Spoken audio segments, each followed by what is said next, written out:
Hello ladies and gentlemen, and welcome back to The Legend of Zelda Majora's Mask. In the last episode we did various quests around and about Clock Town. We learned how to fully manipulate the flow of time, resetting it, slowing it down, speeding it up. And this time what we're going to be doing is, well, we need to start off by making a bit of a withdrawal. So we need probably about, this is really going to be variable depending on how good I am at things. I'm going to take 150 out to be sure. We can hold 200, so... Did he charge? He's charging 4 rupees for it. The bastard.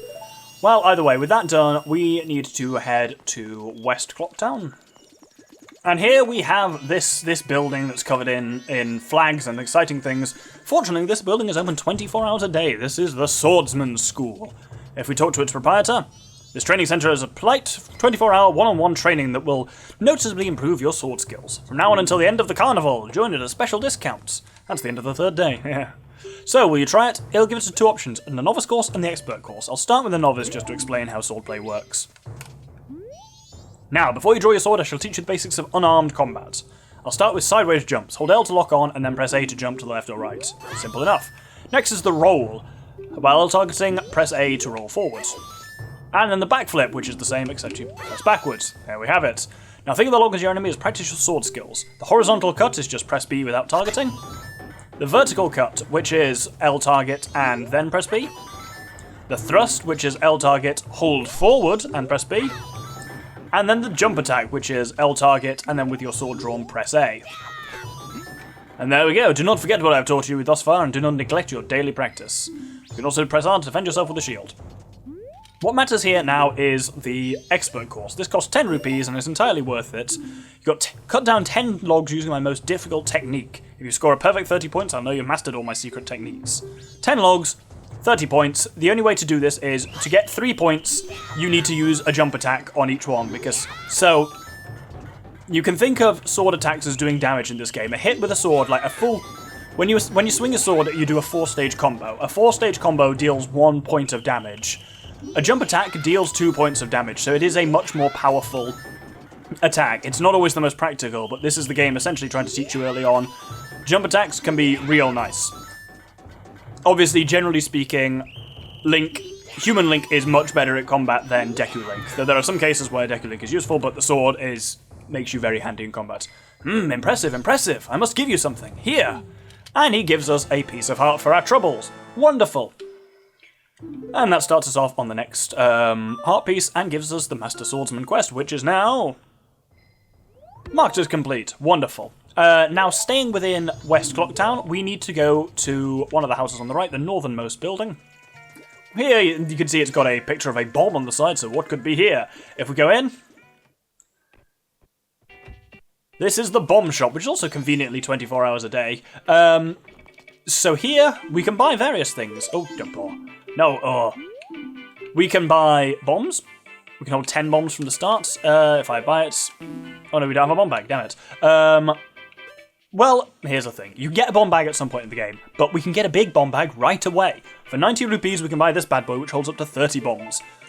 What's the twist with it? You can only get this if you... So big bomb bags was what the old woman was having delivered in North Clocktown last episode. If she gets robbed by Sakon the Thief, she never delivers the big bomb bag to the shop, and therefore it's not available to sale. So hence why that is the second part of the bomb business. It's not the end of that quest line, but we can now buy bombs for it, or we can buy bomb chews. These are limited in their use, but I'm buying them now just to have them. Loads of things will have gone off the visualizer links. We have bomb chews, bombs, the regular bomb bag, and the big bomb bag, because you can't get the regular bomb bag once you've already got the bigger one. Excellent. I said the word bomb and big quite a lot there, but we have things to do now. So let's head out to Termina Field in the kind of northwest-ish, where those big mushrooms are, where we got the Kamaro's mask. So down here, you'll notice something slightly weird is happening. You'll notice the screen is actually shrinking in, and it's happening quite slowly because we've got the Song of Double Time active. There's these abominable snowmen around, which are actually called Enos. Fine, let's fight this one at least to get rid of him. 2 hits will do him in. What is this? YL, so if 3 X's are blocked there. Oh damn it, I'm not quite the right angle for it. Always handy doing this thing. I guess it's every day that this appears then. I'm just not loading it properly. YL, triple X, ALR. Y, L, X, X, X, Really, you only give me 3 quid as well? This can give you up to like 50 quid sometimes. Yes, I'm neglecting doing what I'm supposed to be doing because, as you'll notice, dawn of the second day.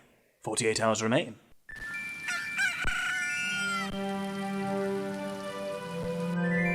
And yes, you get a nice pretty little cutscene for Dawn in Termina Field. There's an enemy there, and we're about to have to deal with them. Go into this hole specifically. And indeed, here are 2 of the large bastards. That's a Dodongo. It moves slowly, so you should be able to circle around to its backside. Got that? That's one way of doing it. The other way is launch explosives. If you just hit it with bombs, you'll be fine. You can see there are 2 types of bombs. Oh, there we go. There are bombs which you throw and bomb shoes which move in a straight line towards the target. They can go up walls and shit like that. They're actually quite useful for taking stuff like this up from a distance because bombs have a limited kind of throw range. Dodongos, when they die, explode, and these ones give out 50 quid, which is pretty nice. Oh no. Oh, shield against that fire was about as successful as I expected. Well, I'm going to launch all my bomb shoes into this one. I'm actually not doing great for health. Probably because I blew myself up. Not recommended, ladies and gentlemen. Anyway, this should finish him off. There we go. Why did I come down here? Well, 100 quid is nothing to scoff at, but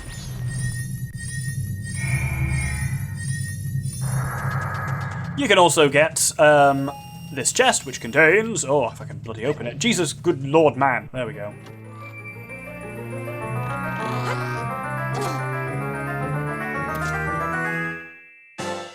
A piece of heart, wonderful, and that heals all of the foolish explosive damage we did to ourselves. You can also use the blast mask against them, fine. I'll probably rarely, if ever, use bomb shoes again in the game, but I wanted to show them off and also just cross them off the visualizer. Anyway, let's put the speeder on, and we have another point in Termina Field to enter, which is in the kind of southwest. So here in this grass, you'll see some butterflies flying around. Butterflies on long grass always means there's a hole with a secret in it. Don't ask why, that was just a rule in Ocarina of Time. Apparently there's a rule in this game as well. But here we have what looks like a scary enemy, but isn't. If we target it, we'll see this is a pea-hat. Just remember that its root area is soft, so that kind of what I can unfortunately only describe as a nipple underneath is its targeting point. And you'll see it keeps angling itself towards me. Jump slashes are your friend here. It will occasionally angle itself away from you like there, in which case you just have to block until it's in a better position, and then just jump attack it again. It's pretty hard for this thing to actually deal you a decent whack of damage, so... Oh, also, it's also impossible for me to deal... No, don't pick up the bush, you clown! Oh, I guess, yeah. There we go, that should be it. Nope, there we go, that should be it. Making me make a twat of myself, game, and... Frequent though that is, I don't like it hugely. There we go. So, with it dead, a chest appears. Can you imagine, based on the last hole I showed you, what is going to be in that chest?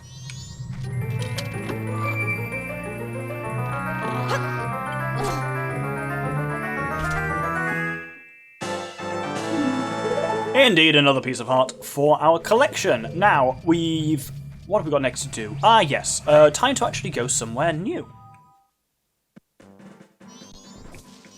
So you'll notice on the map screen down there, I'll bring it up actually. Boink. There are 4 entrances here. Snowhead to the north, Ikana to the east, Woodfall to the south, and the Great Bay to the west. But there's also this 5th entrance here, and that's what we're going to be following this time. This doesn't lead to one of those kind of like 4 regions, but in fact, well, firstly there's this thing flying around, that creepy bird. Ignore that and get the fuck away from it because it's horrible. If you read the sign, it says, Milk Road up ahead, Romani Ranch further ahead, and this is very useful.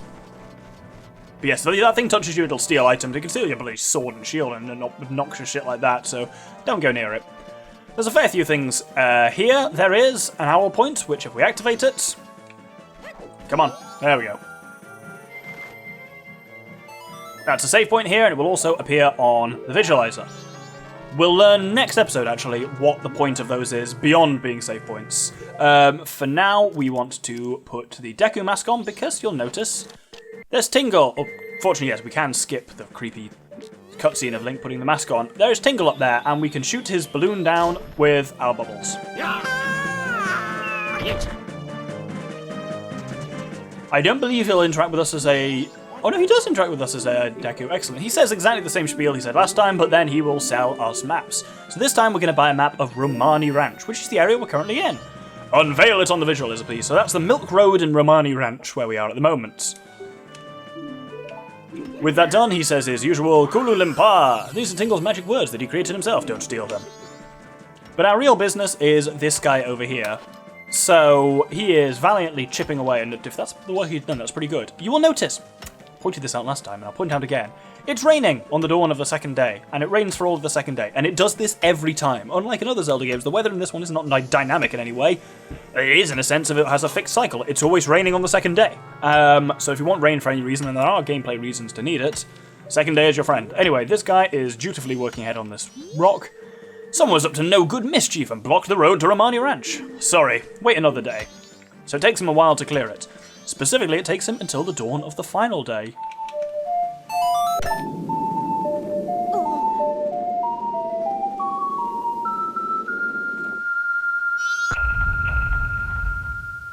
Dawn of the final day, 24 hours remain.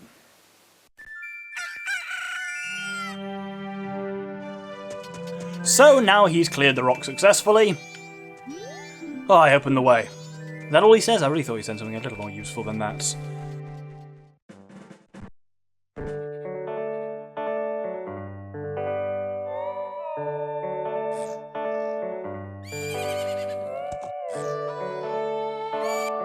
So, welcome to Romani Ranch. As things stand at the moment, we have to wait for that guy to clear the path, and that means you can only access Romani Ranch on the third day.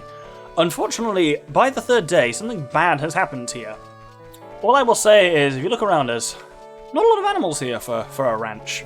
And that is important, but we won't be dealing with something like that for quite a while. But, Look!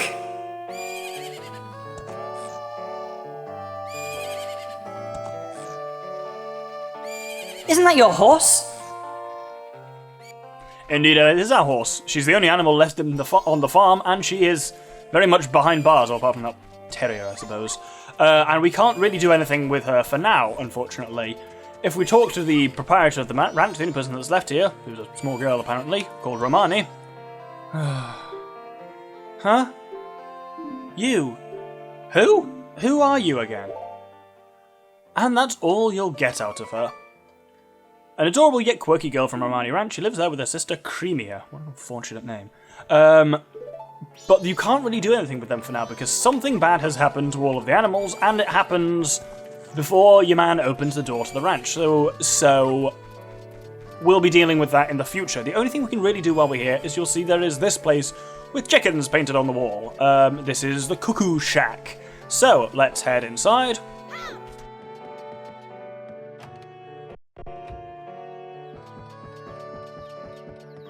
And you'll see there's this bloke in the middle. You might recognise him from Ocarina of Time, except for the fact he's got a yellow mohawk instead of a blue one. Kind of yellowy-greeny, depends on the light. I heard it from my gramps. Says the moon's gonna fall. With something that big, it's sure to take this ranch down with it. Oh well. I might as well stay put. I can't run like I used to anyway. My only regret is I won't get to see these guys in their prime as roosters. If only I could move like I used to back in the days, I'd march these little dudes all around town until they grew big and strong.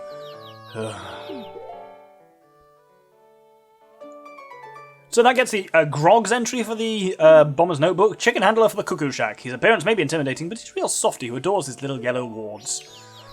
And now, who remembers the story we heard last episode from Guru about the Bremen mask? He said other animals would follow the leader of the troop dutifully and would mature instantly as they did, learning much from him. If we hold B, we can march around. Oh, the moon's getting awful close. Oh shit, it's getting real close. Fuck, that's scary.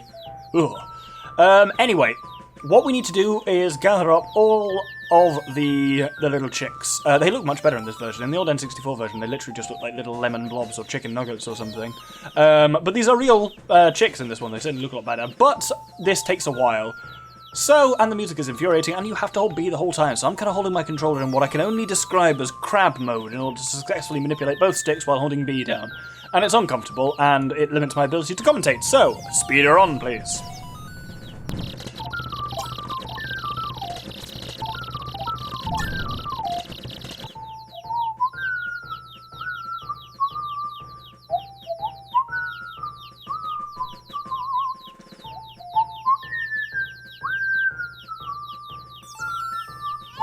There we go. So when you get the last one, they start evolving on the spot into roosters. Evolving, this isn't fucking Pokemon. Maturing on the spot into roosters. And when you have got all of them...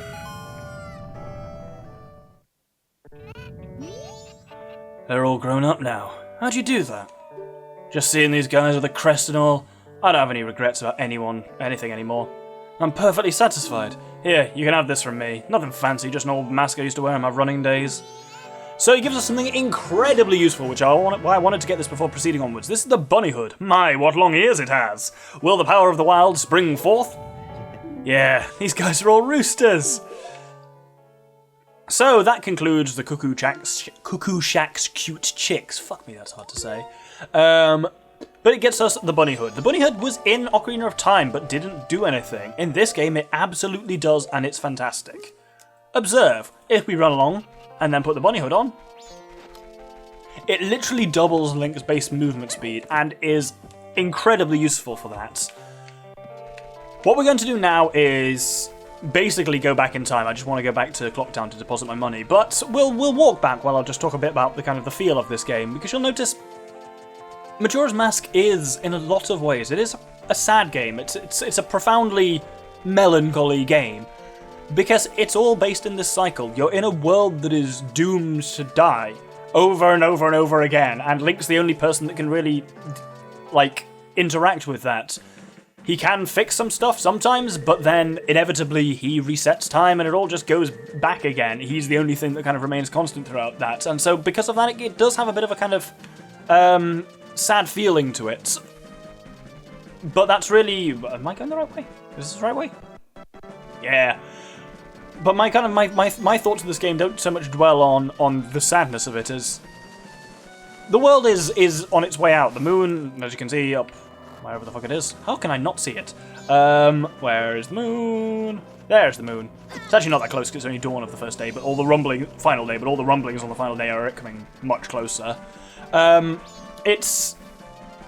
world is going to end and there's nothing Link can do about that, but what he can do is help people. Different people, different times, but it's all the whole thing about this game...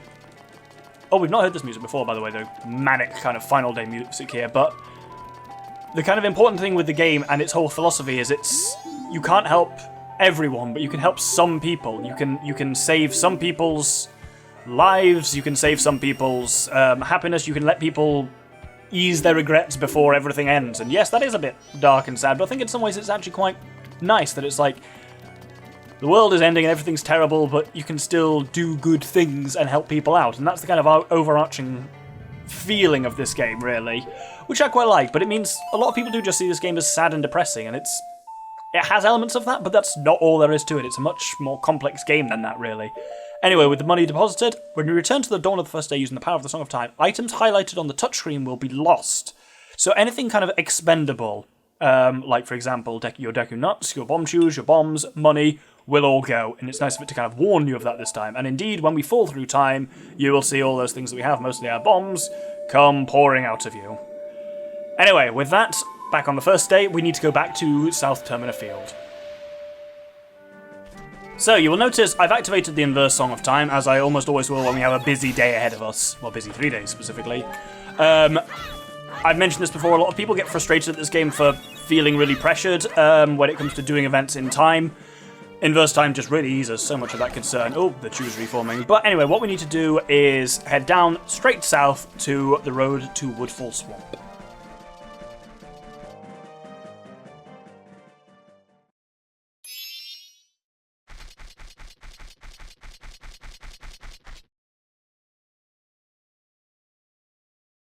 Oh, I remember this. Taylor and I drew this with the Skull Kid when we first met him. He told us that he'd been fighting with his friends, and that they'd left him all alone.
I'm sure it was because he was always playing tricks, so nobody wanted to play with him. But to do what he did just because of that...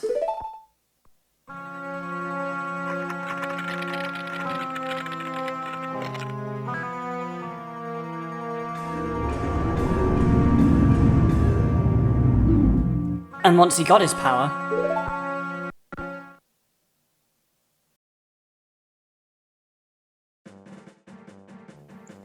So that gives us a little bit of backstory on the Skull Kid, which I quite like there. Slightly more nuanced villain than perhaps you're expecting. But that'll be it for this episode. So thank you very much for watching. We've done some more quests around Clocktown, and next episode we're really going to be proceeding down to the Southern Swamp and Woodfall, and in inverted commas getting on with the plot of the game, seeing what's afoot there and what we can do to free the person there that we were told to free by Tattle's sister Tails' brother Tattle. There we go. To try and stop the Skull Kid and the impending moon disaster. Oh god, it's looking straight at me. Nice to see it's that way up though. It's sufficiently far away. We've got time. Wonderful. Hope you'll join me then. Thank you very much and good day.